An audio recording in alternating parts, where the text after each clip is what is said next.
Solve quadratic equation. I'm Anil Kumar and we are taking some typical examples here to solve quadratic equation. The equation before us is x plus 7 equals to 3 minus 3 over x. It doesn't look like a quadratic equation, right? It's more rational, right? Well, when we have an equation like this, remember one thing, that x cannot be equal to 0.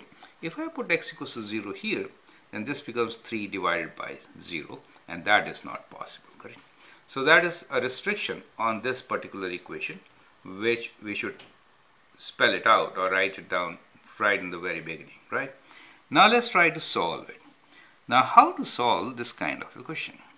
What we can do here is we can multiply by x everything, right? Then we get a quadratic equation, correct? So let's multiply by x both sides, right?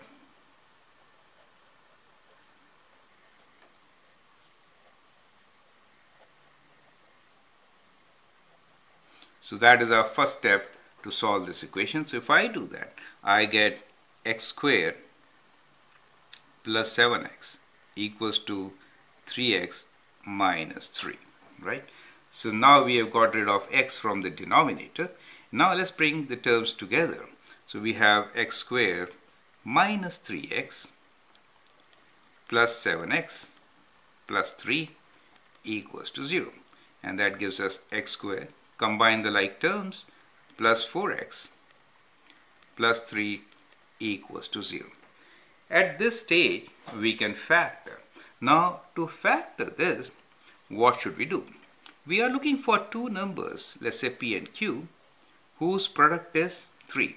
So when you multiply p and q, you should get 3, but when you add them up, you should get 4. So what are these two numbers? This is what we have to figure out. Well, it's easy. 3 is only one combination. 3 times 1. And when you add them up, it is 4. So to solve this, we actually split 4x into 3x and x. So let's write this as x squared plus 3x plus x plus 3 equals to 0. Now the next step is we can combine these two terms, right? So when we do that, we can take x as a common factor here, and we are left with x plus 3, and here we already have x plus 3 term equals to 0. Now x plus 3 is common, so we can write x plus 3 times x plus 1 equals to 0, correct? Now, if we have two factors and the equation is product of these two factors is 0, then what is the solution?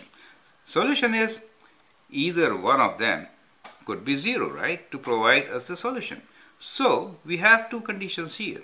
One is that we could write x plus 3 equals to 0. The other one is x plus 1 equals to 0, right? If x plus 3 is equals to 0, then x equals to minus 3, and the other solution is x equals to minus 1. So we have two solutions to this. Now these solutions do not include 0, perfect. So both are valid solutions. You can always check by placing the value back into the equation, right?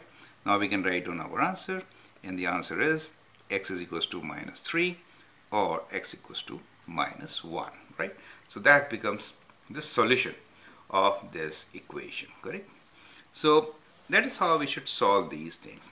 About factoring, once we know these two factors, and if we know that the coefficient is 1, we could have written from here directly this step also, correct? We knew this answer, so we could have written at this stage that x squared plus 4x plus 3 is combination of these two, and that is x plus 3 times x plus 1, right? So some of you who are very familiar with factoring could have gone from here to here. Otherwise, these are the steps involved in between, right? I hope that makes things absolutely clear. Let's move on and do some more quadratic equations. Thank you and all the best.